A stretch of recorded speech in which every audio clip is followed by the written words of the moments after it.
Why did you do an agency? So me and Sam always talk about like we have many mottos on this podcast.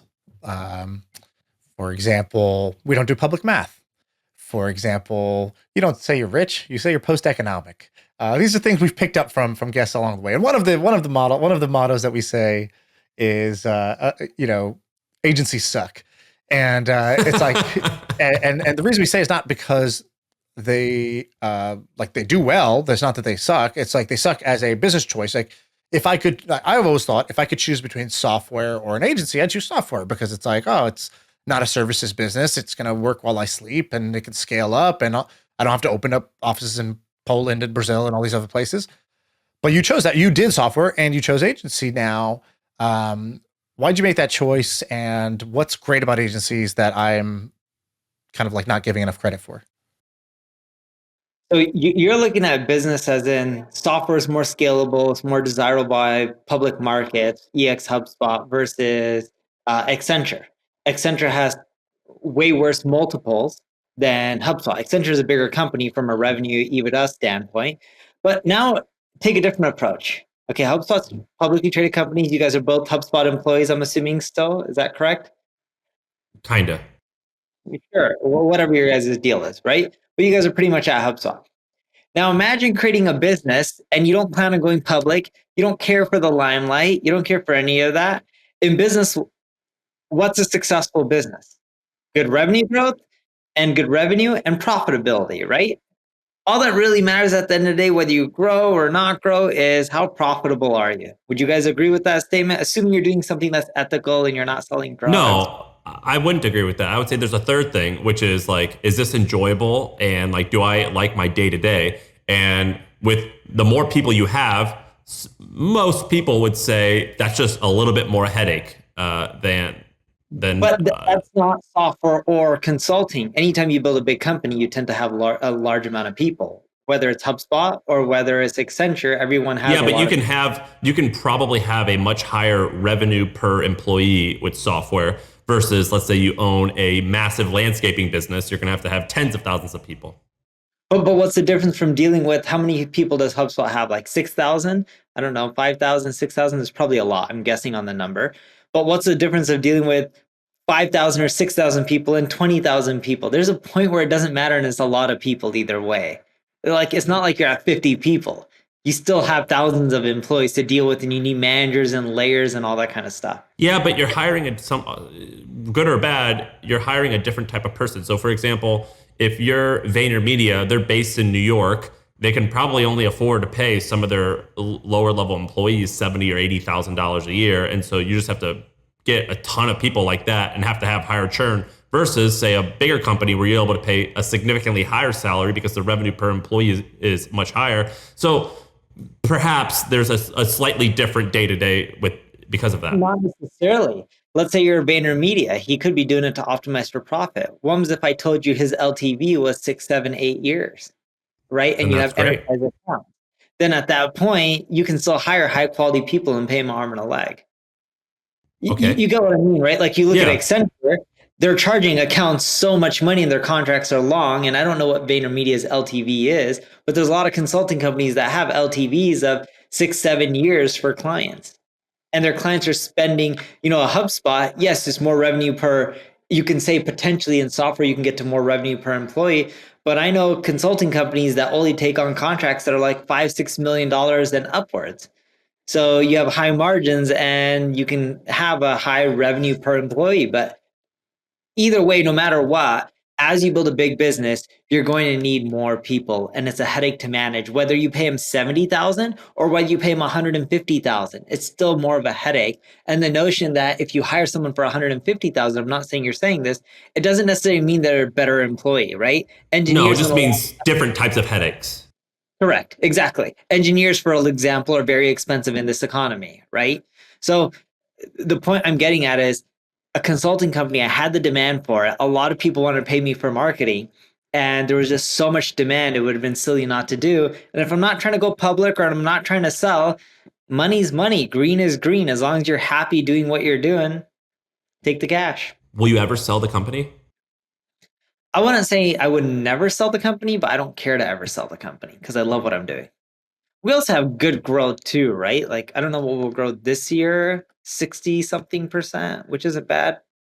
With the market going up and down and fluctuating, 60 something percent is my guess at our size is decent. Yeah, the part I was actually talking about was a little bit more like I think you're totally right that like if you're gonna win big, you're gonna end up with a bunch of employees, and like it might look like 150, it might look like 1,000, it might look like 10,000, but like in either case, you're gonna have managerial work and headaches, and it's just different types.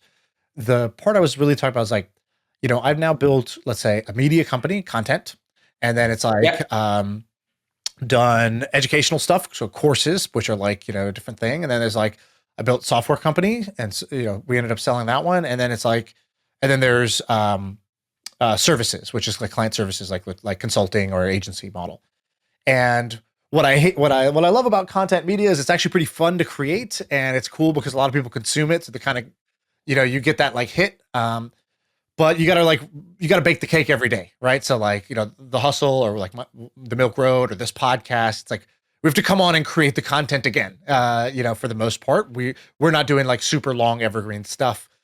So like with the hustle is a daily newsletter, Milk Road's a daily newsletter. We gotta bake that cake every day. Whereas software, it was like we built one product, and yes, we will improve it over the course of a year.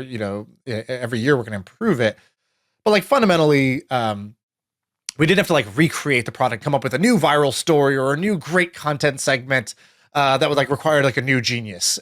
With software, it's like you come up with one genius moment and then you sort of refine it, make it work better over time, and get rid of bugs and things like that. So I preferred that part of software, which was like making a product rather than making kind of like a disposable, consumable piece of content. Or like I have an e-commerce company, and like it's a pain in the ass to have physical products that are supply chain constrained, and like we have a warehouse, we got warehouse problems with our e-commerce business.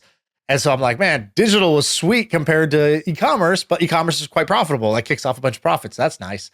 So every business has these pros and cons. And I always thought agency was like, the part I always thought was a pain in the ass was like the client services. You are reinventing the next campaign and the next winning marketing, formula for them. And you have to keep clients happy all the time. And clients are sort of like never satisfied in a way that like, if software is like you can have nameless, faceless customers that like, yeah, some percentage of them will write into your help desk that's in the Philippines or whatever, but like you're not having to like, send account reports to your big clients to keep them happy. Yeah, but everyone has their own problems. In software, a lot of people have churn of this issue and they can't figure it out. Or they have competitors who come into the marketplace and just undercut them on pricing for the same features because it's cheaper and cheaper to build software these days, right? So they all have their own problem. To me, I look at it as if you can find the right people. So every time I start a company, I find people to put in place that have already done it multiple times before, because your risk of failure are lower and they already know everything to do. So I don't have to deal with client relationships. I don't have to deal with customer service or anything like that. I get to do what I enjoy doing, which is go and create content, be the face, etc. And my wife enjoys what she gets to do, right? She gets to donate the money, although we don't really consider it as donations. We look at it as investing. We're investing in people, although we really don't ever collect any money back. It's more so you're investing into making the world a better place or people's lives a better place or whatever it may be. Who were your first 3 clients at this agent? Because I don't know. They were small companies. And right now, who's an example client? Like a Fortune 100 software company. Like that is a typical company. Think of any big, large corporation in B2B. That's a great example of one of our customers, or even B2C. Actually, think of any Fortune 500 company. That's a prime example of a customer. And who's the CEO of your agency? Are you? No, I'm never the CEO. I'm a terrible manager. I'm one of the worst managers ever. His name is Mike Gullickson. He was the CEO. No, he was the president of iProspect, which is an ad agency owned by Dentsu. I believe in iProspect. Maybe they had 4,000 or 5,000 people, is my guess. And how early into the business did you have a hired CEO or hired leader? Day one. I won't start a business without a CEO from day one. And what did you pay them in the first year? First year as my co-founder, so like $100,000. And that's because you basically went and drummed up $100,000 worth of business, and you're like, "Hey, Mike, I got this client to give $100,000. you want to run this thing for me and help it get deployed? No, our business didn't start off that way. I probably put in total of $5 million into the business of my own money.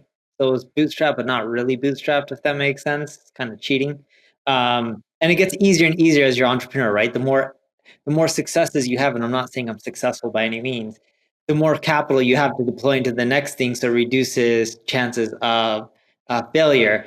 And when it's your own money, this is just my thesis, and I could be wrong on this. I have no data points.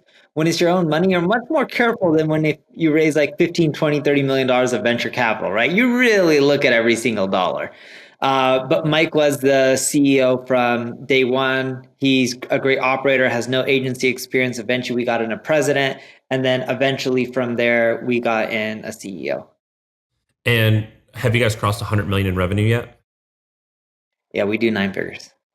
That's crazy, man. So, well, I mean, that's just pretty wild that you're able to like parlay this blog that was always kind of a juggernaut, but this blog into a 9-figure a year business. I mean, that's amazing. Yeah, it's been a good run. I'm knocking on wood, although you probably can't hear it because of Chris, but I hope it keeps going. And more so, we're just having fun. Like for me, what I enjoy doing is building a business. I know I have an expensive lifestyle. I generally don't do stuff for the money. Like I overpay like house staff, like nannies and stuff like that. When I say overpay, I drastically overpay, not by like 10, 20, 30, 40%. Like I really mean drastically overpay. Because I look at people, I'm like, if you're cleaning a house, how are you going to live on this? Like, I'll give someone 6 figures to do that. I know that sounds kind of crazy or stupid, but like, I'm not giving my kids money. So might as well take care of other people in this world who need it more than Wait, we do.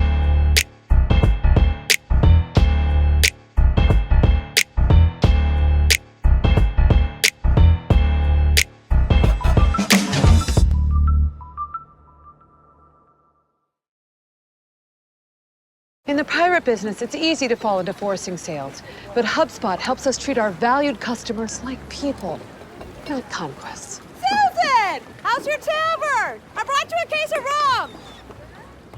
HubSpot. Grow better.